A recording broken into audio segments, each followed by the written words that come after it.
it's the Good Advice Show. We're talking today about those DMs that you get all the time. You know what I'm talking about. That irresistible offer. The thing that comes in that tells you, hey, you got to buy from me or else. All that's on the show and more. If you haven't checked out the podcast, my name's Blake Benz, and this is the Good Advice Podcast. We give you all the tangible, actionable advice that you need to actually run and grow your business.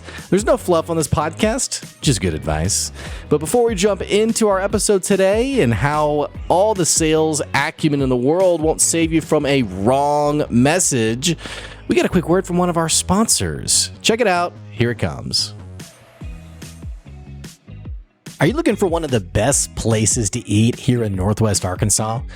If you're a foodie like me, you have your short list of places where if someone's visiting, you're like, hey, we got to try this place. I want to tell you about Big Sexy Food over in downtown Springdale. And whether you're getting something like just their awesome burger, which if it's me, I'm going to double up on that, or if you're getting their Nutty Buddy burger with a little crunchy peanut butter on there, the food is always so freaking good. In fact, there's a reason they have so many 5-star reviews on Google. One of the reviewers said, I recommend every single person try this restaurant. You can easily close your eyes and randomly point at something on the menu, and I promise it'll be delicious. When's the last time you heard about that from one of your local restaurants? Hey, check it out, Big Sexy Food in downtown Springdale. You can also go to bigsexyfood.com or check them out on social media at Big Sexy Food. Check it out. You won't regret it.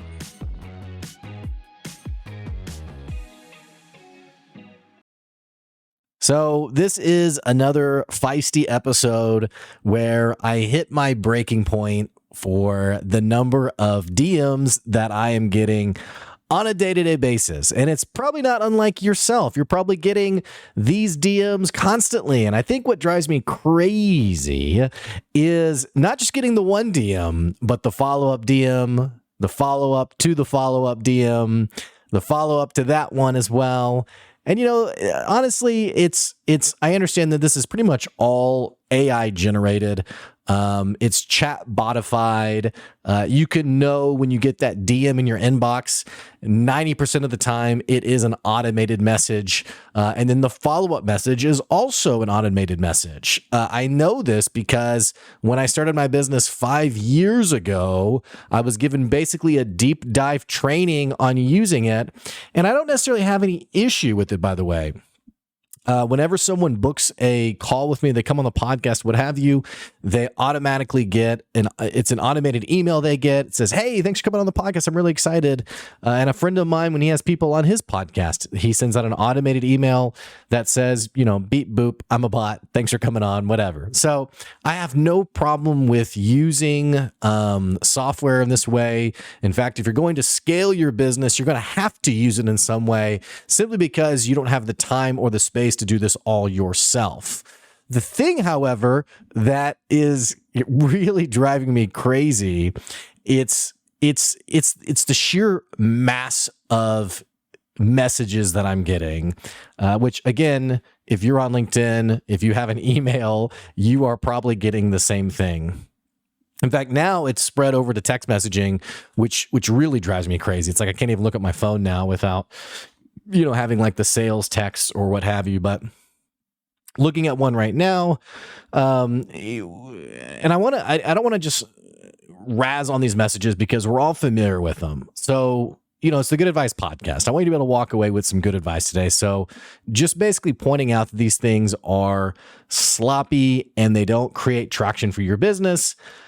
I hope that that's not a new insight. I would assume you probably know, which maybe you don't actually though. I mean, these things are so massively utilized that you might be someone who thinks, hey, can't beat them, might as well join them. This must actually work. This must be what I need to do. And if that's the case, you're in luck. You don't have to do these things. And I want to be the person to tell you there is a better way, which we're going to talk about. So I got this message today, for example. It says, Blake, and here's how it always goes. There's always the irresistible offer. And it's funny to me how we've lost sight of what these things mean. So there was some marketing course or marketing program, or you went to a webinar or whatever, where a savvy business salesperson said, hey, you want to make sure you have your irresistible offer. And in concept, it makes sense. Offer something that people cannot resist. The problem, though, is that often we make that illogical. So here's what I mean by this, okay? Let's say that I invited you over for dinner and I said, hey, come join me for dinner.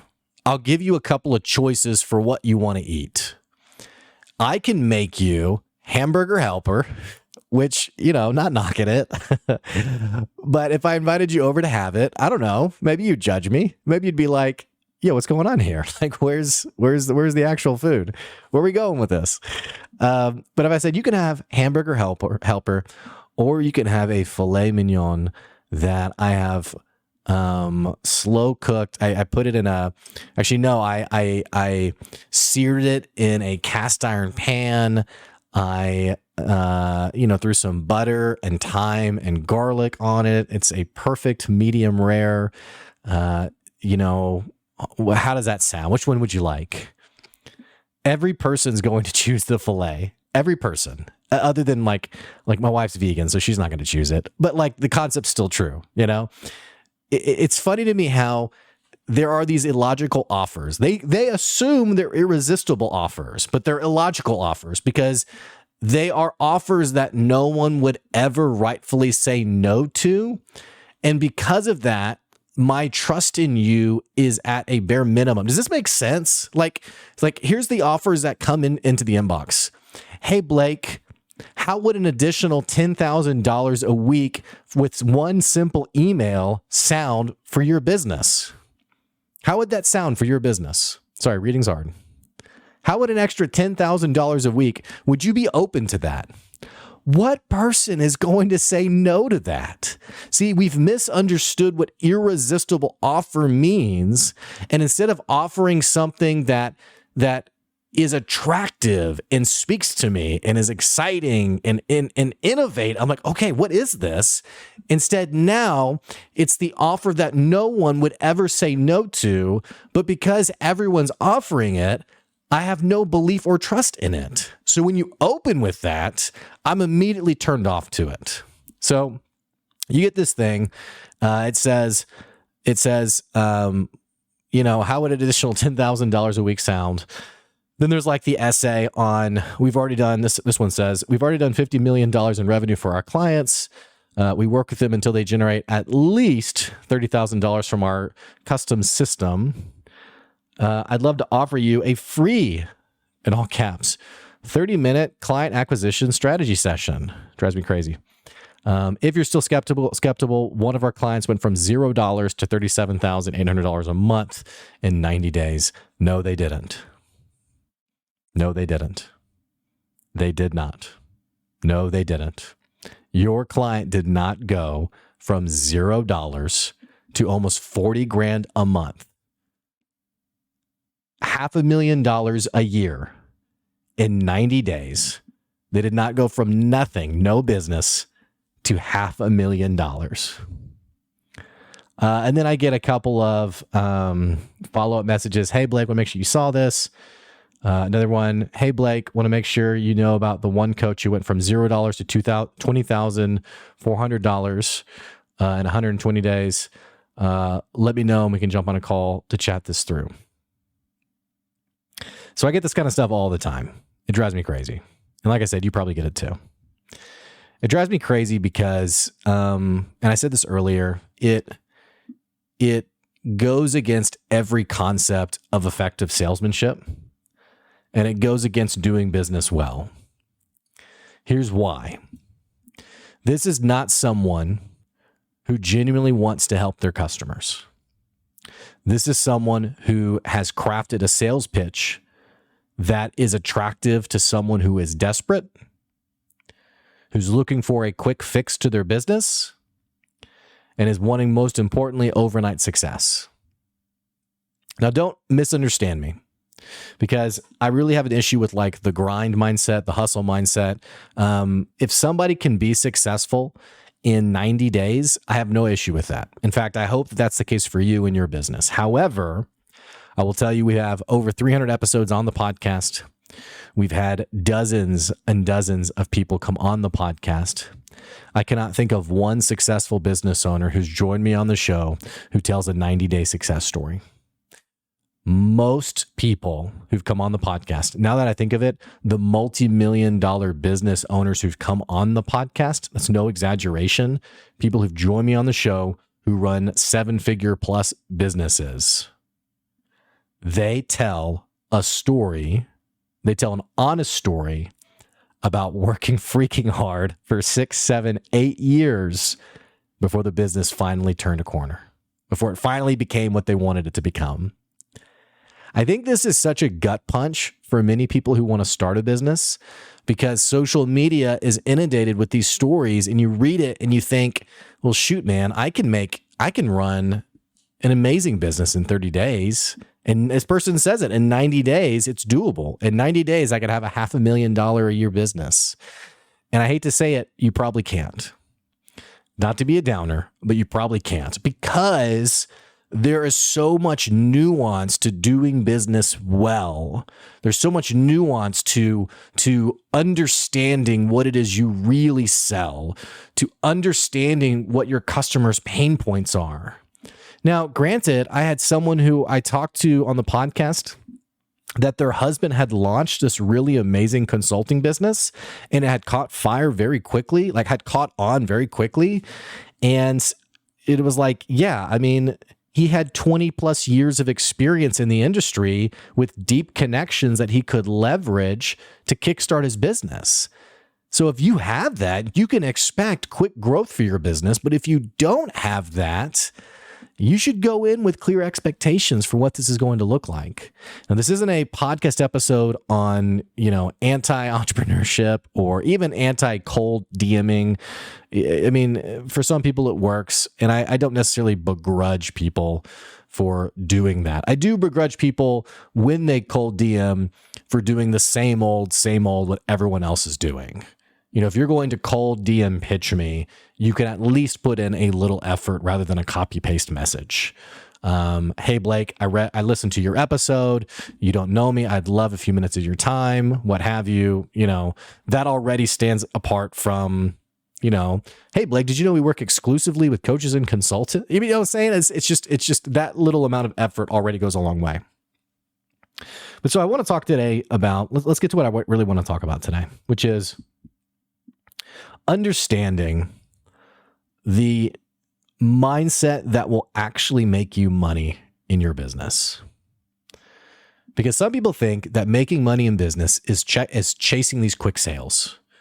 How do I make money today? How do I do it today? And I empathize with that, because you are trying to make a living. You're trying to make money. You're trying to survive and have the lifestyle that you want, maybe even provide for your family. So I don't begrudge anyone for feeling that way of how do I make cash today? But I want to tell you the secret. Here's how you make money long-term in your business. And the answer is not these copy-paste, quick pitch DMs. The way you make money in your business is you become more passionate about your customers and solving their problems than having your needs met. Now, understand something for a second. I'm not talking about being a sacrificial business owner. I'm not saying you are so altruistic, you offer everything for free, you heavily discount what it is you're actually worth, and you give everything away. I fully believe that you can make a difference and be passionate about making a difference and also get paid well. Like these things are not mutually exclusive. But what I have found is that people who become obsessed even with helping their customers and getting better at serving their customers, those are the people who win long term. So this conversation often comes up where I see this on social media. I have this conversation with people too on like, what kind of business should I start? What kind of business should I be doing? What's going to make me money? And I always steer the conversation away from, the hidden gem, only because they don't exist. Now, I will say on social media, these things happen in phases. Like several years ago, it was drop shipping. It was where someone had the idea of, if you could buy product from me, and then I could then order that product from a warehouse in China or wherever and have it shipped to you. The genius is that you're paying me a premium to ship this to you, even though I'm presenting it as it's like my store, it's like what I have, but I don't actually have to have to hold any kind of, I don't need a warehouse. I don't even have to have any kind of stuff. I'm simply the middleman. Now, this became incredibly profitable for some people, so much so that it became a massive entrepreneurial trend, which you'd see on social media. Hey, I'm getting into drop shipping. Any advice? Yada yada. And you can just know every few years there's going to be a new thing that people jump on. Hey, this is the easiest way to make money. And all I got to tell you is, making real good money in a way that isn't exhausting is all about understanding why you get into business in the first place. For me, that is to help people. I want to help people. I want to make a difference. It's what drives me. It's what literally energizes me and wakes me up in the morning. So what I then have to do is figure out, how do I channel that energy and drive into something that I can also monetize? And I think this is such a weird, I mentioned earlier, it's not mutually exclusive. I think it's such a weird thing, because I do think people will guilt you for wanting both. In fact, you may work a 9-to-5 job where you might have a boss who guilts you for it. I knew a friend of mine who was owed a bonus at the end of the year, and she shockingly wasn't given the bonus, even though she had met every checkbox that was given to her that said, hey, if you do these things, you'll get your bonus. She did those things. In fact, she did way over those things. Like, she had to sell a certain amount of money. She sold like 10 times that amount of money. And basically they came back and said, hey, you know what? We're growing, we're scaling. We don't have the time to give this bonus to you. Maybe next year we can revisit it. And when she pressed, they said, well, I mean, we're trying to change some things here. We're trying to grow our business to help our customers more. Like, don't you see the value in that? And now, I don't know if the boss was consciously being manipulative, but this is an age-old corporate manipulative tactic. Don't you care about the team? Don't you care about our customers? I had a friend who worked at a nonprofit, and when she asked for a raise, well, don't you care about our kids? Like, don't you care about the kids we're serving? Like, I think this is a very slimy tactic where people, they equal making money with being evil, and making a difference with being this missionary, it's like, you don't have to be a missionary in your business. You're not, your job isn't to, it's like, if I'm going to change the world, if I'm going to change my NWA area, if I'm going to make a difference where I'm at, like, I have to do it in a way where, in fact, I remember this guy I talked to, it's probably 3 or 4 years ago, who was also running a coaching business.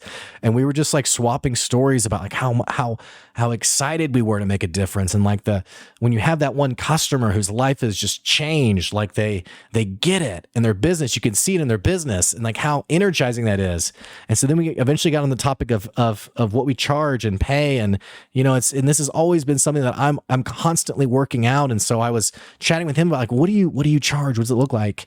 And he was like, and I guess this was pre-COVID. This would have been probably like 2019. And I said, well, what do you charge? And he said, oh, I charge $200. And I said, wow, okay. So $200 a meeting? And he was like, well, no, the coaching package is $20. And sorry, $200. And I said, oh, wow. So the whole package is $200. Well, what is that? Is that like a couple of meetings, or like it's 20 meetings? And I said, wait, so you charge $200 and they get 20-hour sessions with you. And he was like, yeah, but they also sometimes get extra sessions. So it can be anywhere from 20 to 30 sessions. And I was like, I mean, first of all, in hindsight, there's no way this guy was making any real money. And this had to have been like a side hustle. That's the only way I can think of it. But I was like, so when you do the math, they're paying you $10 an hour to meet with you. And he said, he literally just let it go right from that moment. He said, yes, Blake, I'm miserable. I'm miserable. I am so stressed out and stretched, and I'm miserable. And I thought, yeah, I mean, your rate's insane. This is crazy. So, but that's often, I think, where we go when we think about doing work that matters, is that it has to be cheap. It has to be giving to people. But like, when you understand the long game of it, I'm willing to ask for the sale today, and I'm willing to charge what I'm worth today, because I know that financing opens up doors for me to impact more people later on. There was a nonprofit I really liked. In fact, they've probably been one of my best customers in the last several years, but they operate, frankly, better than most businesses I've talked to.